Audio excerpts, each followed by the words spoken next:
This is Hidden Killers with Tony Bruschi. Here now, Tony Bruschi. What I'm afraid of is that they're going to go after the surviving roommates. And I think that would be horrific for them. But it seems to be, if you look at the world of pro-burger folks out there, and there's not a lot, but there's a handful, their reasoning oftentimes seems to land on them. And just because it was odd they didn't call 911. But if you actually look at the context of everything, of how this all played out, you get it. Like, these are young girls that, inexperienced in life and experienced in this sort of trauma. It's not crazy that things played out the way that they did. So you think she might be trying to go after the surviving roommate Yeah. and maybe someone in her life that actually took the lives of the girls? I'm think that seems to be the only thing in my mind that they could possibly not credibly, because I think there's nothing to that. These are victims here, but they've already gone through so much. Yeah, I can't imagine that. Boy, I think that'd be rough for them to do that. That's a really risky move. The closest I think she might come to it is kind of like what Howard Bloom was talking about in his book about some drug related deals or something like that involved, which again she might try to link it to a roommate or roommates, past tense, so it could have been some jilted, drug deal boyfriend or something else so there might be a possibility of that, and you might be able to find DNA from someone like that in that, in the place. Yeah. So boy, I think I that's just hope a they don't. risky move, because you can't go after dead people. There's a lot of sympathy there. Yeah. It's that could vary. I think if you want to guarantee, again, I think there's already plenty of guarantees that he's going to be killed. Just the thumbs up picture alone, I think, sealed the deal. But if you go, I mean, I don't know other road they can go down. I mean, if you're trying to save this guy's life, or you're trying to introduce some sort of reasonable doubt, that seems to be the only road that some people seem to get tripped up on. Yeah, I agree. Reading Howard's book and everything else, that we've looked at, I think the only chance she has of reasonable doubt from what we've seen so far that's been released is that kind of idea of, because again, that pool party was the only time we saw any sort of potential linkage with anyone. And that pool party, drugs, it's a stretch, but again, if she's going for an ounce of reasonable doubt in one human being on that jury, that might be the only play. Or the drug thing. I mean, I guess there is an argument there. Something connected with maybe a parent of one of them, or their own behavior, their own. I know what you're talking about. Yeah, their own. I don't know if they were drug users. I have no idea. But if they were, if they did get some from some source, they're not there to testify. So you could basically blame the dead people and say, this was a big whole thing gone wrong. Kohberger has nothing to do with it. This was a bad drug deal. They're all dead. They can't testify to it. We don't know who the dealer is that did this, but this is what happened.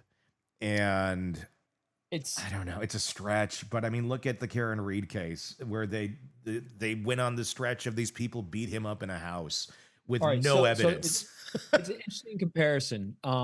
So this is why I think this is a hard one for defense to try to do, using a drug angle here, because what you have is if there was drugs involved with the deceased girls and the boyfriend, the challenge there is there's an expectation of stupid college antics because the kids are in college.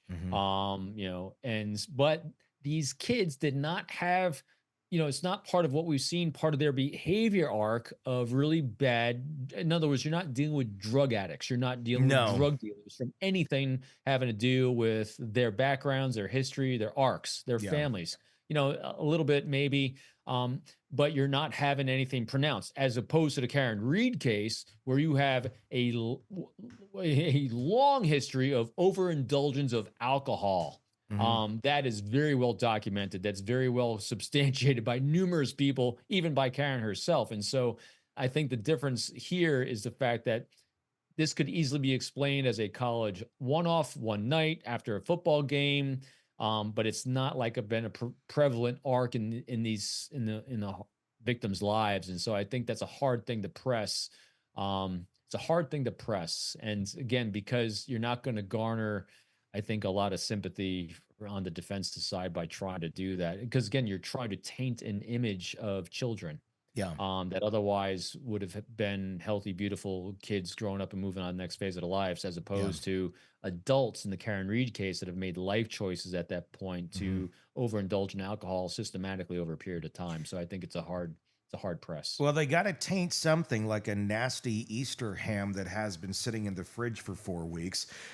Otherwise, they got nothing. And that's what they're going to try and do. It seems. I just, and the idea of it being a drug deal gone bad. Look, that sounds lovely if you're watching Breaking Bad, or you've watched a lot of, documentaries about MS-13 or something, where it's like, yes, that sort of shit can go bad, but it typically doesn't happen in a small Idaho town with 4 college kids who might have been getting weed or ecstasy or whatever the hell they were getting. I have no idea what they were getting, if anything at all.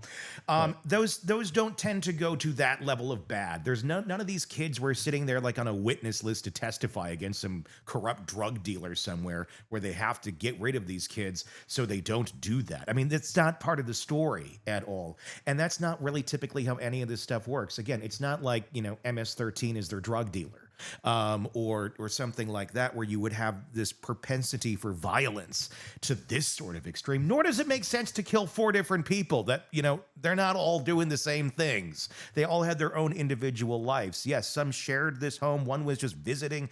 I mean, it doesn't add up at the end of the day. No, matter of fact, so as you're talking about that on this line of thought with the drug angle that the defense might be going for.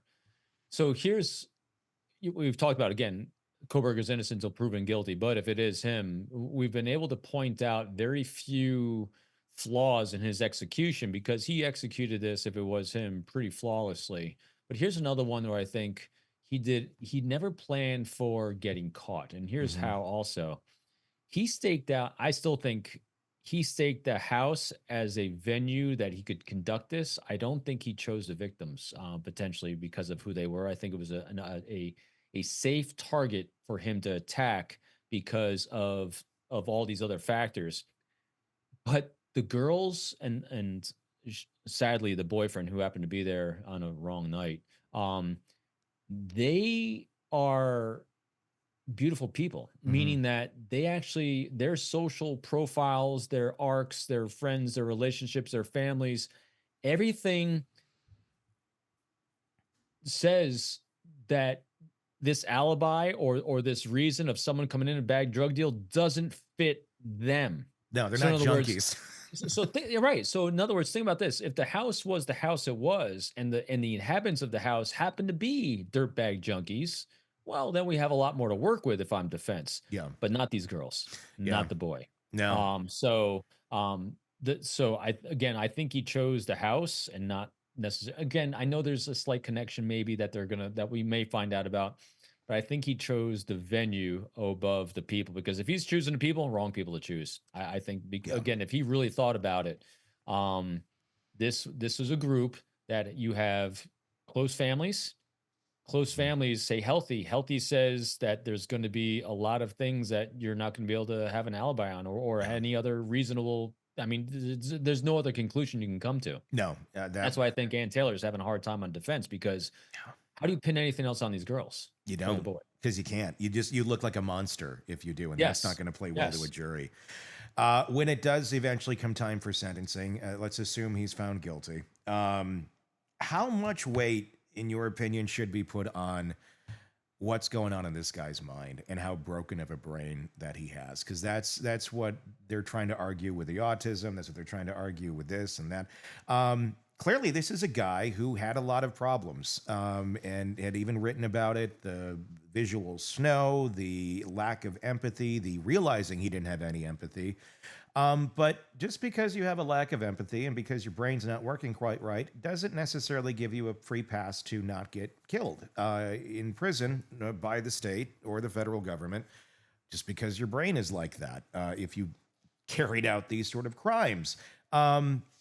But that's something the government does, put into account when it comes to a capital case. How much should that be considered here in the idea of sparing Kohberger's life versus, look, you did this. Yeah, your brain's fucked, but we don't care.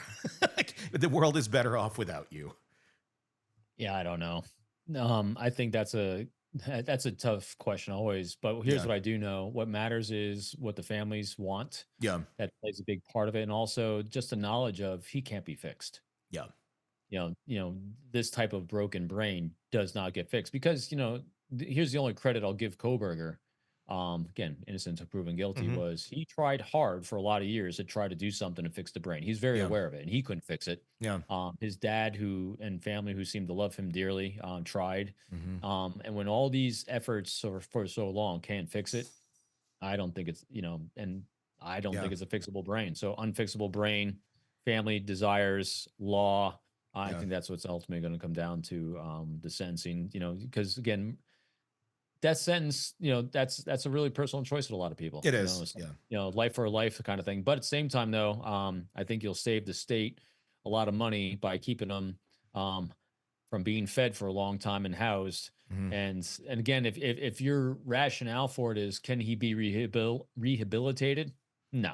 Can he ever be a contributor to society? No. It's more like, do you have grace on the dog that can only be an attack dog, and there's nothing else it can do because that's all it knows. And it's interesting. So again, these are questions just to think about that I don't think there's really answers for, and that is, are you doing him a service or a disservice by helping him end his life? Yeah. What will he experience? What's more cruel and unusual, leaving him alive or killing him? Yeah. I don't know. Those are just things to really think about and ponder. It's quick and easy to think, well, a life for life, and this is heinous what he did, absolutely, and so they should take his life. True, but what's greater suffering for him? I don't know. And I know a lot of people look at that. Well, it's much more suffering for that person to be behind bars and deal with the consequences for their actions. Not if they don't think they did anything wrong. Yeah, so here's the one. Yeah. So here's one factor that says to me, death sentence, and that is, people will want to come talk to him. Yeah, and thereby he will be the person he always wanted to be. This would prevent that. Yes. So if he is granted clemency and guilty, and he's not given a death sentence, he should be in isolation, never have contact with another human being again. I agree with that. I think the thumbs up picture is what sealed it for me. If in fact he did this and the next morning he's sitting there, there's no need for you around anymore. There's no need for you around. Yeah, exactly. That's exactly right. Especially when being around will give you... Craving non-stop true crime updates? Press subscribe now and get the latest cases, analysis, and expert commentary delivered straight to your feed. Only from the Hidden Killers podcast and True Crime Today.